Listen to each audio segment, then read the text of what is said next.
ॲम्ब्युलन्सला बोलवा, तसं आपण इन्स्ट्रक्शन देऊ शकतो. आता जो ऍक्ट 9 मधला जो टी आहे तो म्हणजे ट्रीटमेंट, म्हणजे आपल्याला आता सीपीआर करायचं आहे.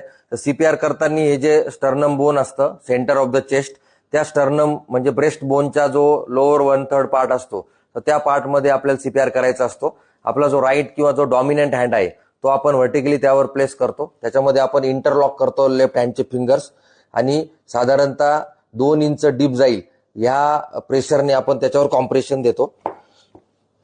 आणि हे जे कॉम्प्रेशनचं या प्रकारे आपण ते कॉम्प्रेशन देतो. हे एका मिनिटात साधारणतः 100 ते 120 कॉम्प्रेशन्स झाले पाहिजे, म्हणजे एका सेकंदाला 2 कॉम्प्रेशन. आणि हे कॉम्प्रेशन आपल्याला कंटिन्यू करायचे.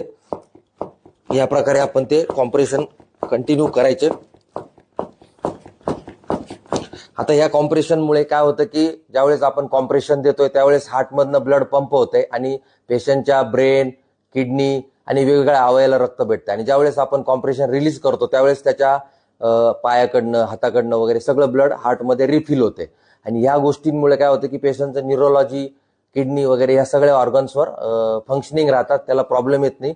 तर हे असं सीपीआर करताना आपल्याला साधारणतः 2 मिनिटानंतर आपण थकू शकतो. तर अशा वेळेस आपण हेल्प म्हणून ज्याला कोणाला सीपीआर येत असेल तर त्याची आपण मदत घेऊ शकतो आणि थोडी रेस्ट घेऊन आपण पुन्हा सीपीआर करू शकतो. आता तिसरं महत्वाची गोष्ट आहे की बऱ्याच वेळेला ब्रिदिंगचा पण एक कॉम्पोनंट असतो, त्यामुळे आपण 30 कॉम्प्रेशन नंतरून पेशंटला ब्रिदिंग देऊ शकतो.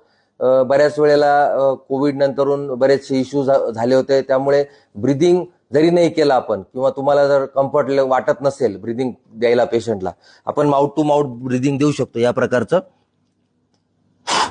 परंतु जर आपल्याला कम्फर्ट लेवल वाटत नसेल तर तुम्ही सीपीआर कंटिन्यू केलं तरी चालू शकतं.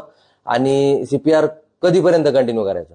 जोपर्यंत तुम्हाला ॲम्ब्युलन्सची हेल्प मिळत नाहीये किंवा जर कुठे पब्लिक प्लेसमध्ये ही घटना झाली असेल आणि तिथे ऑटोमॅटेड डिफिब्रिलेटर्स अवेलेबल होत नसेल तर तोपर्यंत आपल्याला सीपीआर हा कंटिन्यू करायचा आहे.